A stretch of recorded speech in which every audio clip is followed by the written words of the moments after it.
지난번 이스라엘 공군의 전투기들이 5,000파운드급 GBU-72를 비롯해 100발이 넘는 벙커버스터 폭탄을 사용한 공습으로 헤즈볼라의 최고 지도자인 하산 나스랄라를 정리한 이후 새로 헤즈볼라의 최고 지도자 자리에 오른 칼리 야신은 두세 시간 만에 이스라엘의 공습을 받았습니다. 칼리 야신이 헤즈볼라의 수장이 된 지 두세 시간 만에 이스라엘의 공습으로 정리되고 헤즈볼라는 또 다른 지도부를 구성했지만 이 새로운 지도부를 향해 10월 4일 또 이스라엘의 대규모 공습이 발생했습니다. 이번에 실시된 이스라엘 공군 전투기들의 폭격은 지난번 하산 나스랄라가 목표물이었을 때보다 더욱 규모가 크고 강력했다고 하는데요. 특히 이날은 하산 나스랄라의 장례식이 있는 날이었기에 헤즈볼라 측에서는 충격이 상당했을 듯합니다. 언론 매체인 악시오스의 최근 보도에 따르면 이스라엘 공군은 현지 시각 10월 4일 새벽 레바논의 수도인 베이루트 남부 다히에 일대에 대규모 벙커버스터 공습을 실시했다고 합니다. 이번 이스라엘 공습의 목표가 된 것은 헤즈볼라의 새로운 집행위원장인 하셈 사피 에딘이었는데요. 그가 있던 벙커에는 이스라엘 공군 전투기들이 투발한 다수의 벙커버스터 폭탄이 떨어졌고 4일 이후 연락이 끊겨 현재 사피 에딘의 생사는 확인되지 않은 상태입니다. 해당 소식을 전한 여러 워싱턴 정보통들이 알린 바에 따르면 공습이 실시된 곳은 지난 9월 27일 하산 나스랄라가 공습을 받았던 다히에 인근이었다고 하는데요. 이번 공습으로 해당 지역은 지하시설까지 완전히 초토화되어 버렸다고 합니다. 하산 나스랄라를 대신하기 위해 두 번째로 그 지위에 오른 하셈 사피에딘 의장은 하산 나스랄라의 외사촌 동생이자 헤즈볼라 2인자로서 조직을 이끌어온 인물이었다고 하는데요. 결국 이스라엘의 무자비한 폭격이 두려운 나머지 하산 나스랄라의 장례식은 치러지지도 못했습니다. 지난 10월 6일 또 레바논 베이루트의 다히에를 향해 30차례나 되는 대규모 이스라엘 공군 전투기들의 공습이 쏟아졌습니다. 이번 폭격으로 30채 이상의 건물이 공격받았다고 하지만 2차 폭발이 발생한 것은 단 한 번뿐이었다는 것을 보아 헤즈볼라나 친이란 무장단체의 군사시설이나 탄약고 등이 목표물은 아니었던 것 같은데요. 어쩌면 이날 이슬람혁명 수비대의 쿠드스군 사령관인 이스마일 칸이 준장이 목표물이 되었을 수도 있을 듯합니다. 이란 측 관리 3명이 밝힌 바에 따르면 지난주 이스마일 칸이 쿠드스군 사령관이 레바논으로 향했다고 하는데요. 그는 헤즈볼라 고위 지도부 다수가 거의 괴멸에 이를 정도로 정리되고 난 이후에도 조직이 여전히 작전을 수행할 수 있도록 하기 위해 레바논으로 갔다고 합니다. 그랬던 그의 행방에 대해서 이란에서는 아무 말도 하지 않고 침묵하고 있습니다. 또한 이스라엘 공군이 밝힌 바에 따르면 그동안 이스라엘 북부를 향해 수백 발의 로켓과 대전차 미사일 등을 발사해 공격해왔던 크파르켈라 중대장 하데르 알리 타위엘 사령관 역시 정리되었다고 합니다. 다히에뿐만 아니라 무라이제 지역, 추웨이펫 지역과 하다스 지역 사이에서도 공습이 있었다는 소식이 전해졌습니다. 10월 4일 하셈 사피에딘의 은신처를 향한 이스라엘의 대규모 공습 이후에도 계속해서 다히에 지역에는 이스라엘의 융단 폭격이 끊이지 않고 있습니다. 이 때문에 이스마일 칸이 준장이 아직 남아있을 확률은 점점 더 낮아지는 것 같은데요. 이에 대한 대응으로 헤즈볼라는 이스라엘의 하이파를 향해 여러 발의 탄도미사일을 발사해 여러 건물들의 피해를 입혔습니다. 아무래도 이스라엘이 지난번에 이란 미사일 공습에 대한 보복 타격을 가하기도 전에 이란에서 또다시 이스라엘의 미사일 대공습을 벌일 예정인 것 같습니다. 이란에서는 군사작전을 이유로 이란 서부 지역의 다른 항공기들의 비행을 금지하는 노탐 항공 고시보를 발령했습니다. 시간은 10월 5일 오전 5시 1분부터 10월 9일 오전 1시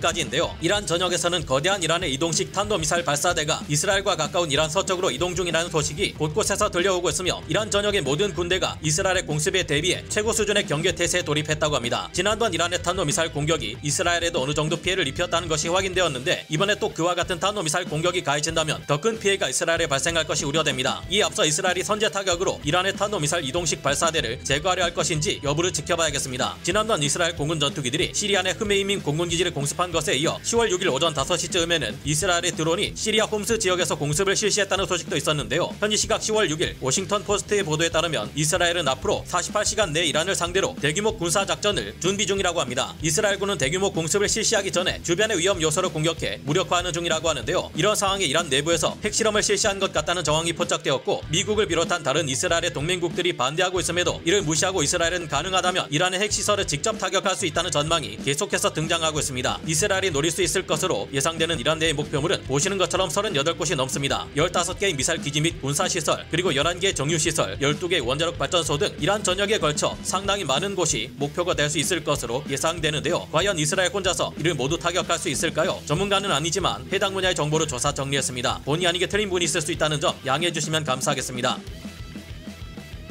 지난 10월 5일 토요일 밤 10시 45분쯤 이란 셈난주의 아라단시 인근 그리고 이스라엘에서는 리히터 규모 4.5의 지진이 발생했습니다. 미국 지질조사국에서 밝힌 바에 따르면 지진의 진앙지는 지상에서 불과 12km 깊이였고 지진 진원지로부터 110km 떨어져 있는 이란의 수도 테헤란에서도 진동이 느껴졌다고 하는데요. 이번 지진은 이란의 원자력 발전소와 아주 가까운 곳에서 발생한 데다가 이후 여진을 발생시키지 않았다는 점을 수상하게 여기고 있는데요. 일반적인 지진들이 대부분 여진을 동반하는 것과 달리 이번 이란에서 발생한 지진은 여진이 없었고 지진 압축파가 없었습니다. 없었다는 점 때문에 이번에 이란에서 발생한 지진은 이란이 핵실험을 했기 때문이라는 주장이 나오고 있습니다. 아직은 이것이 핵실험에 관한 정황인지 알 수 없습니다. 하지만 정말 이것이 핵실험이었다면 이란은 벌써 핵무기를 고도화하기 위한 행보를 시작했다고 봐야 할 텐데요. 지난 10월 4일 에후드 바라크 전 이스라엘 총리는 영국 가디언지와의 인터뷰에서 이스라엘에서는 왜 이란의 핵 프로그램을 공격하지 않느냐는 여론이 있다. 아마도 관련 목표를 달성하려는 시도가 있을 것이라 밝혔습니다. 나프탈리 베네트 전 이스라엘 총리는 지난 10월 2일 X 계정을 통해 지금 당장 이란의 핵시설을 파괴해야 한다고 주장하기도 했습니다. 미국의 두 차기 대통령 후보 중 하나인 도널드 트럼프도 일단 이란의 핵시설을 타격하고 난 후에 걱정을 해야 한다며 매우 강경한 태도를 보이고 있는데요. 이스라엘은 최근 연이은 대규모 공습을 실시해 하마스는 물론 헤즈볼라에게 매우 큰 타격을 입힌 상태입니다. 그래서 이란의 핵시설을 직접 공격할 경우에도 하마스나 헤즈볼라가 이란을 대신해 치명적인 반격을 가하기 어려운 상태가 되었는데요. 사실상 헤즈볼라와 하마스의 로켓과 무기들은 이스라엘이 이란을 직접 공격하지 못하게 하기 위한 수단이었지만 최근 연이은 공습을 통해 이스라엘은 헤즈볼라가 30년간 축적해온 무기들의 절반을 초토화시켜버렸습니다. 헤즈볼라가 보유하고 있던 것으로 추산되는 12만 발에서 20만 발의 발사체 중 6만에서 10만 발을 날려버린 것입니다. 무엇보다 헤즈볼라의 지휘부가 괴멸에 가까운 피해를 입었기에 더 이상 이란을 대신해 이스라엘을 공격하기 어려운 상태이며 그동안의 공습을 통해 자신감을 얻은 이스라엘 정부가 미국이나 프랑스, 영국의 만류를 무시하고 독자적으로 이란을 공격할 가능성도 무시할 수 없는 상태입니다. 그리고 미국은 현재 그야말로 폭주하고 있는 이스라엘을 통제하기 어려운 상황인데요.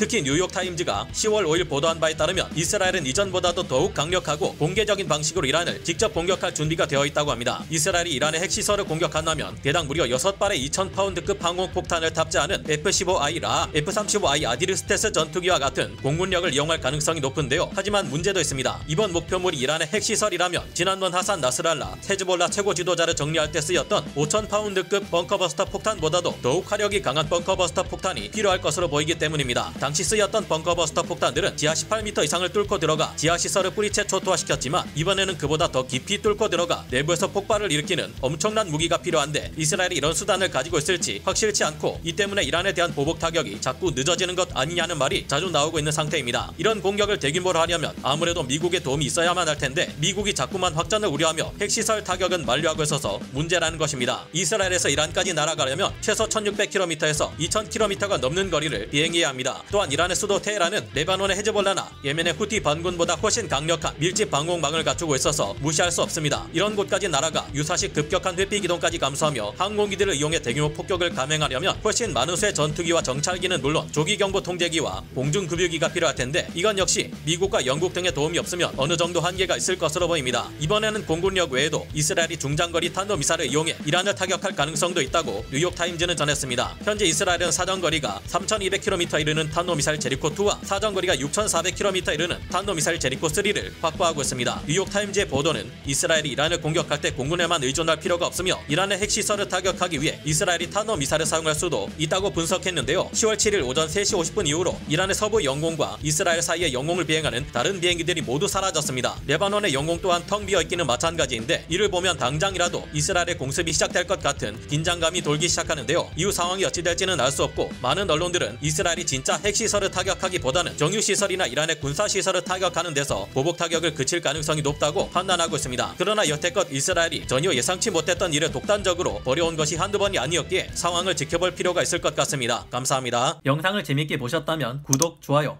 알림 설정 부탁드리겠습니다.